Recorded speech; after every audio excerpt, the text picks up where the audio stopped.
French. Only you know where I'm coming from. But it's too late. I spend my days Cheers. in the desert.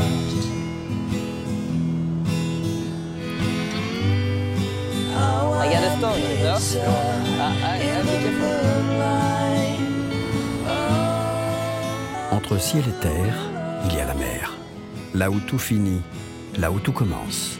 L'eau de la terre comme l'eau du ciel, là où se dessine l'Écosse. Damien, jeune illustrateur parisien, a décidé de se mesurer à ce pays, à ses lumières changeantes, à son vent qui trempe les âmes et les pierres.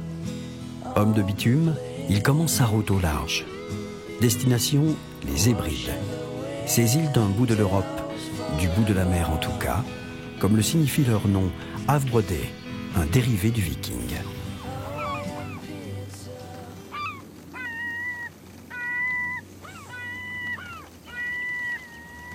On est sur l'île de Barra, l'île la plus au sud des Hébrides. Première impression du gris, une ville un peu austère. Et voilà la seule et unique route de l'île qui fait juste le tour. Pas un chat pour l'instant. Un peu coupé du monde, mais bon, c'est un peu ce qu'on vient chercher en Écosse.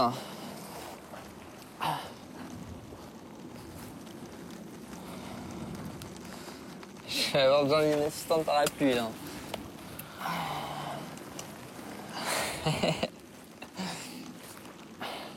L'Écosse, ça a l'air fidèle à sa réputation.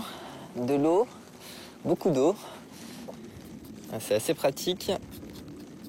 Parce qu'avec la pluie, on a un lavis naturel.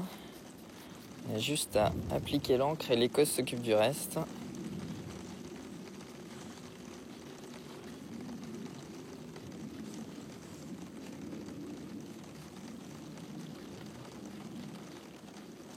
L'Écosse, ce sont bien sûr ses châteaux.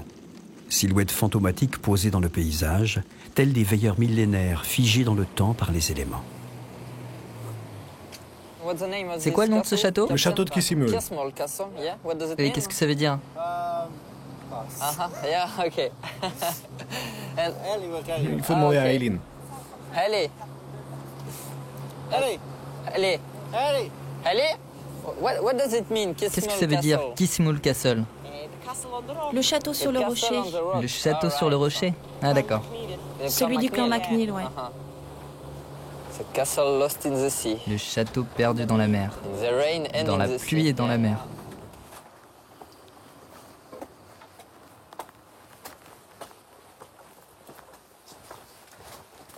Les MacNeil, littéralement, les fils de Neil, régnèrent sur Barra pendant 4 siècles et se firent une réputation de redoutables corsaires.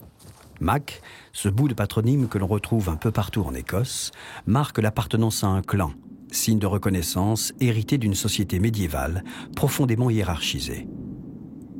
Édifié au XIe siècle, Kissimul Castle est aujourd'hui géré par les monuments historiques. Depuis 2000, les MacNeil ont laissé l'État veiller sur leurs ancêtres.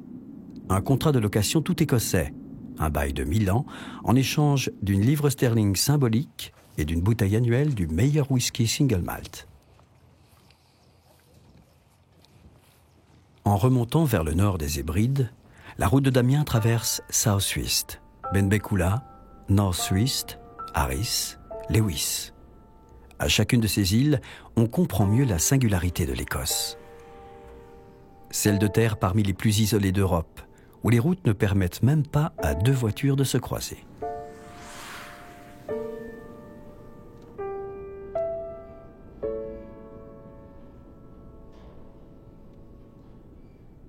L'Écosse et ses îles, royaume d'une vie au rythme ralenti, où le journal du matin arrive souvent l'après-midi, où les perspectives sans fin de nuages répondent comme un écho aux terres nues et lisses, parsemées d'épaves, condamnées à pourrir sur place. Un univers romantique et mélancolique, où les couleurs sont lancées dans une course effrénée après le soleil, où la météo ferait tourner un coq en bourrique.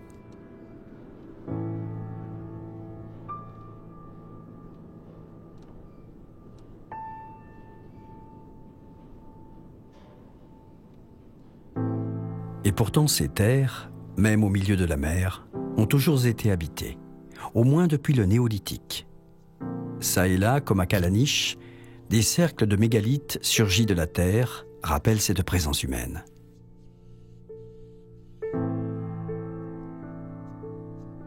Aujourd'hui, parpaings, isolation, chauffage permettent de faire face à la rigueur de la vie.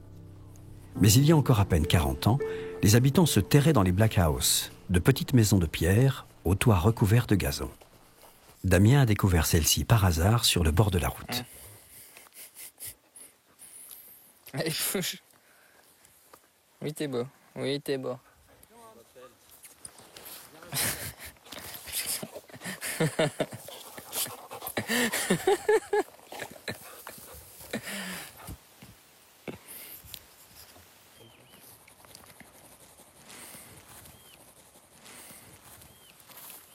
Oh.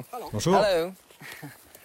Bonjour. Damien. Je m'appelle Damien. Yeah, I'm French. Je suis français. Yeah. Is it what we call C'est ce qu'on appelle une black house. Non, c'est une thatched house. C'est pas tout à fait une black house. So what is Et the difference? quelle est la différence? En fait, une black house n'a pas de cheminée. And, Vous connaissez le propriétaire? C'est moi le propriétaire. Oh, you. Alright. So you Vous live habitez here? ici? Yeah. Oui, j'ai habité ici jusqu'en 1966. Okay. Je suis né ici. We don't have to Il be faut pas être tall. grand. Non. Ça, c'était la chambre. Alright. And Et you were j'imagine alone. que vous étiez seul. Hein. No. Non. Yo, you have, Vous you aviez had des brothers? frères? Oui, j'avais deux frères. Deux frères dans cette chambre? In this room. Wow.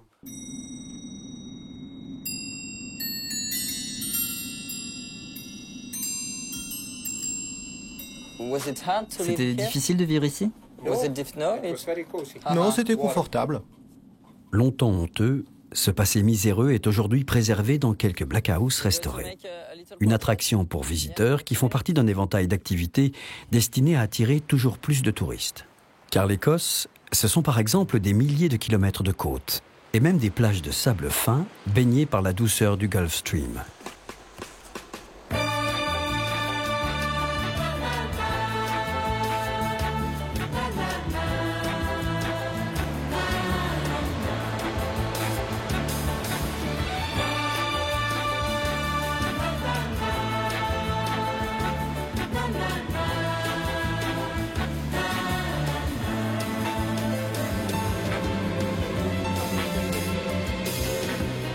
À Harris, Damien fait une rencontre plutôt inattendue, à une latitude identique à celle de l'Alaska.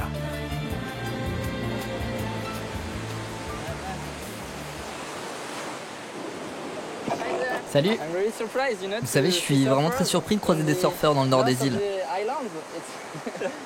C'est presque incroyable pour moi. Vous habitez par ici?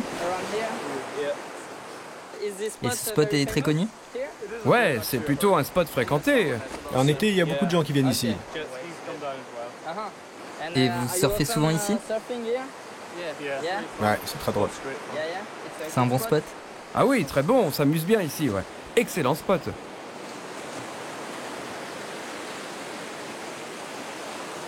Toi, tu surfes? Le surf, je connais à peu près la théorie, mais je l'ai jamais mise en pratique. C'est peut-être l'occasion? Ah, ça, c'est une bonne idée.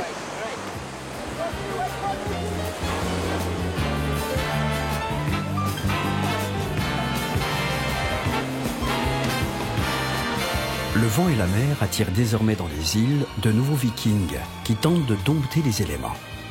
Un signe de plus que ces îles sortent petit à petit de leur léthargie.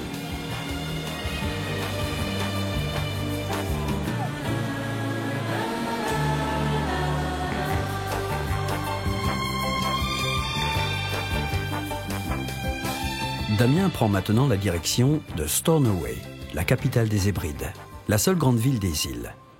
Une ville de pêche et de marché qui sert de port de transit pour les hauturiers de la mer du Nord. Venus de tous les ports d'Europe, ces navires-usines déchargent ici leurs prises avant de partir pour une nouvelle campagne de pêche. Sur place, les pêcheurs comme Kenneth ont depuis longtemps abandonné le poisson pour le crabe ou la langoustine. Est-ce que je peux faire un petit portrait?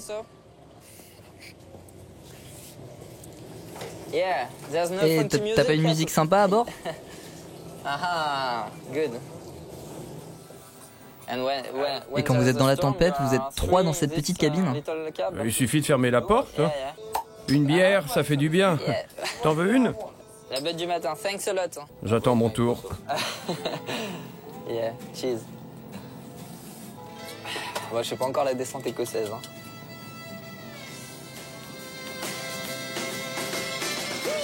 Who's singing? Qui est le chanteur?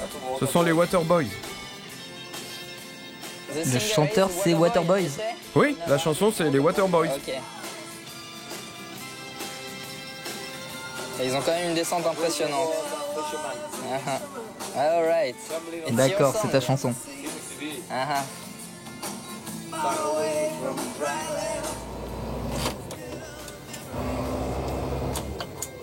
Yeah, that's... Eh, ça a l'air bien compliqué.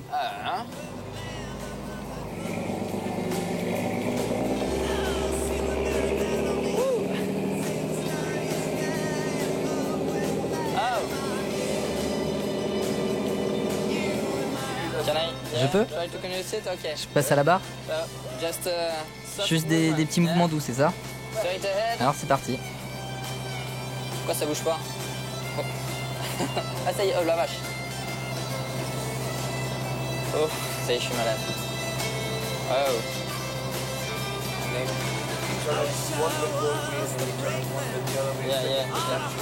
Yeah, okay, and you have to wait.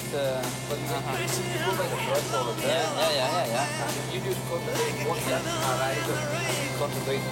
Why the... Yeah, okay. Oh.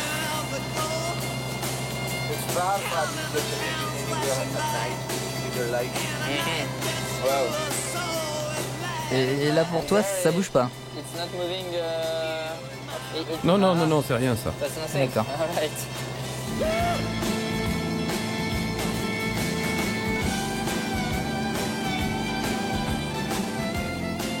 Ces Écossais, et a fortiori pêcheurs, on les croirait difficiles d'accès.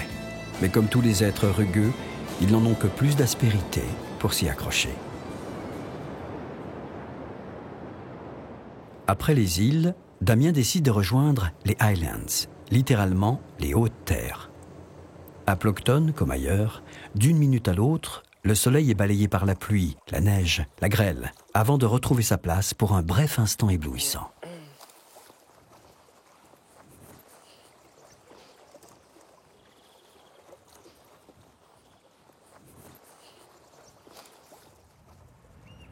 Ploughton, une petite station balnéaire au charme suranné.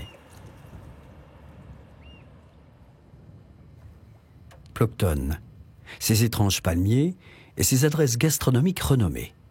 De quoi s'adonner au traditionnel breakfast avec une touche locale. Hey, hey. Petit saumon fumé du matin.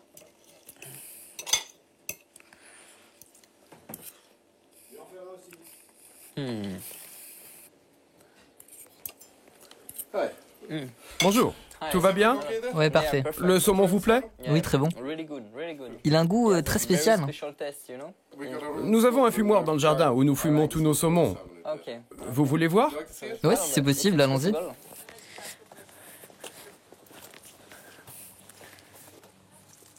Wow. Oh. Beautiful piece. Oh, belle bête. Et qui vous a appris à fumer le saumon? C'est mon grand-père. Et c'est lui qui a construit ce fumoir? Non, c'est moi qui l'ai construit. D'accord, c'est fait maison. Oui, fait maison, oui.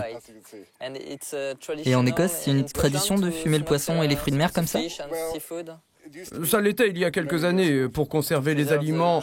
Maintenant, c'est plus un raffinement. Il existe un secret particulier pour fumer le saumon? Oui, mon grand-père avait un secret. Mais vous pouvez pas me le révéler. Ah ok, c'est le principe d'un secret.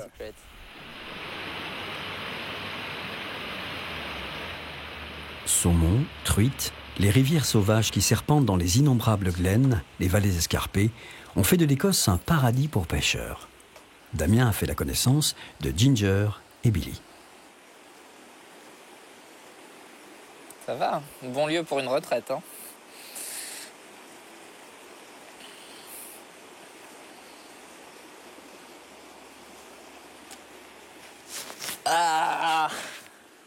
Midges.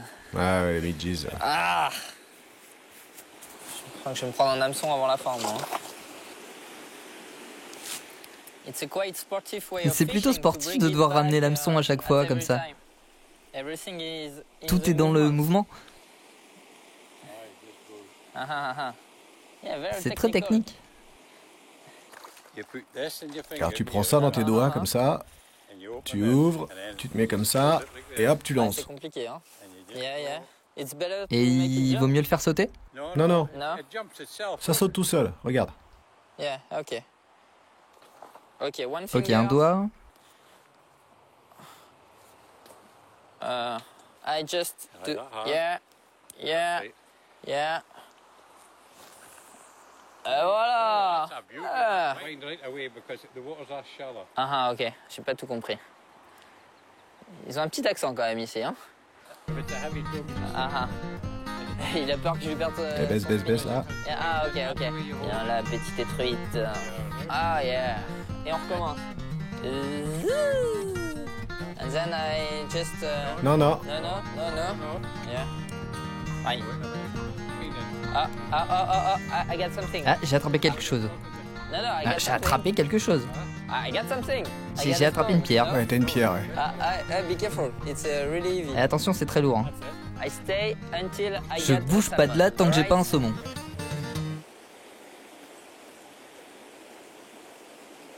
Il y a bien des manières de parcourir l'Écosse. Certains choisissent de s'y mouiller les pieds, d'autres d'y rouler en vélo. Damien a choisi d'emprunter sur quelques kilomètres l'un des derniers trains à vapeur qui serpentent dans les Highlands, de Mallaig jusqu'à Fort Williams. Une attraction pour nostalgiques qui rajoute encore au romantisme des paysages traversés.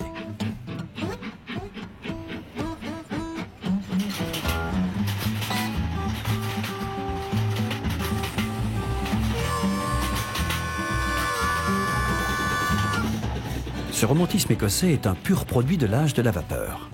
Tartan, kilt, jeux, autant de traditions des farouches et belliqueux Highlanders, oubliées voire interdites pendant des siècles sous la domination anglaise. Ce sont les écrivains et les poètes du XIXe siècle qui ont fait revivre ce pittoresque et les ont érigés en symboles nationaux. Merci Walter Scott. Come home in the evening and your baby's gone. Ain't no need to sit around just crying all alone. Autre symbole, les lochs, lacs d'eau douce ou fjords d'eau de mer. Innombrables et merveilleux, avec leur cortège de châteaux et de légendes. Au sud, reliés par des canaux et des écluses, ils permettent de traverser l'Écosse d'est en ouest, de relier la mer du Nord depuis la mer d'Irlande, de Oban à Inverness.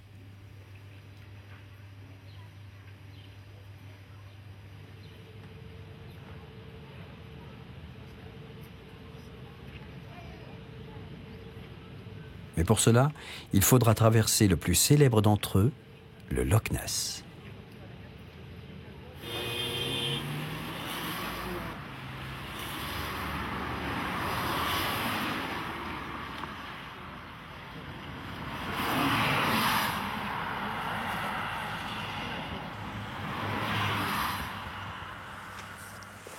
Il faut bien sortir des sentiers balisés pour trouver un peu de tranquillité.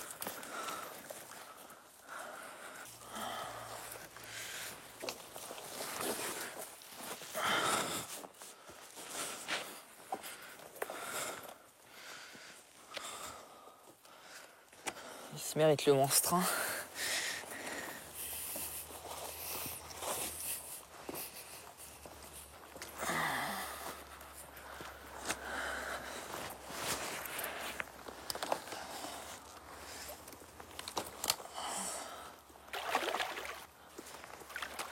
Le Loch Ness à perte de vue, à droite, à gauche, 38 km, le plus grand loch d'Écosse, le plus grand lieu touristique.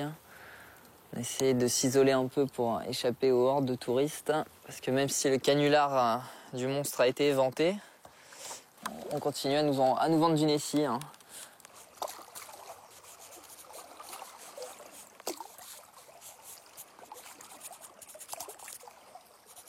Pour les couleurs, c'est pas trop compliqué. On a un beau camaïeu gris.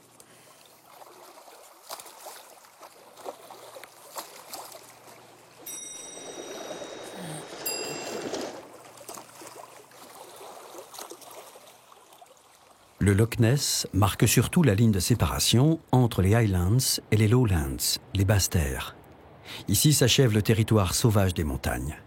Ici commence l'Écosse douce et polissée. Celle d'Édimbourg, la capitale, et ultime étape de ce périple.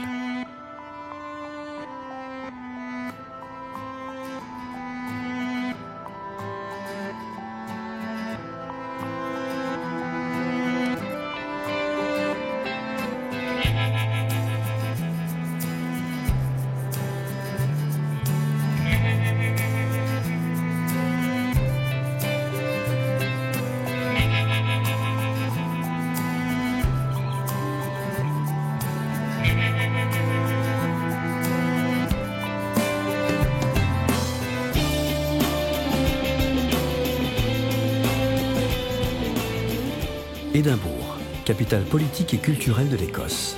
500 000 habitants sur 39 km². Une mosaïque étonnante de quartiers médiévaux, de constructions néoclassiques et de banlieues proprettes dans un cadre pittoresque.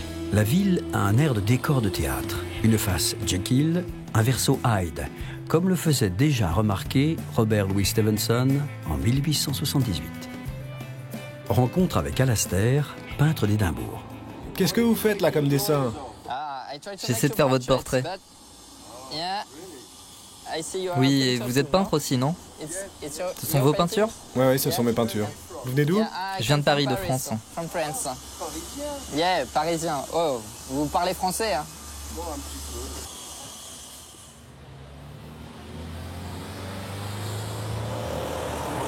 Ça grimpe sacrément, là, hein?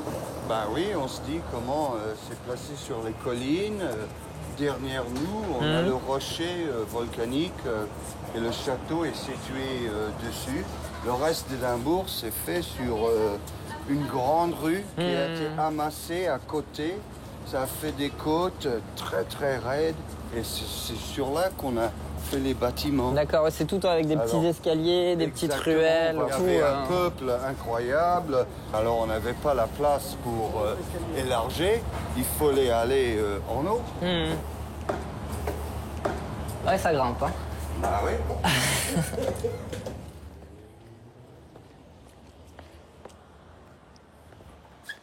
Alors là, on descend dans un cloche, le petit passage, les dragons serrés. Maintenant, la cour. Assez magnifique. Ah ouais, c'est même, magnifique. Hein. Ouais. Et puis on commence à se rendre compte dedans. L'atmosphère avec les arches, les partout. Et tout de suite, les gouttières on voit sans fin. comment ça monte en haut. Hein. Du moment qu'on est sorti de là, c'est plus haut. Ouais, complètement. Ça se baisse. Donc ça, ça fait partie des premiers immeubles à étage. Oui, exactement. D'accord. Ouais. Un building de grand standing.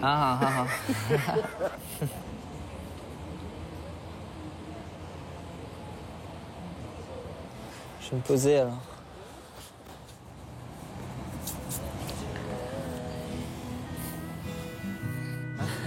Toujours plus haut. Tel était le mot d'ordre du Moyen-Âge. Tel pourrait être celui de l'Écosse du XXIe siècle. Une Écosse riche de son tourisme, de son pétrole et de sa finance. Une Écosse qui s'imagine toujours un peu plus indépendante avec son nouveau Parlement inauguré en 2004.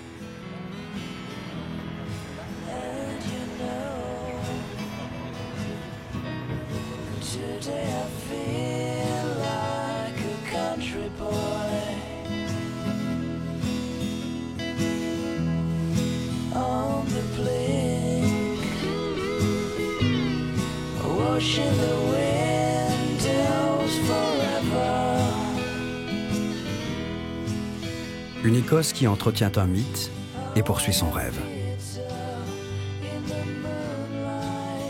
Le temps des Highlanders est-il définitivement revenu ?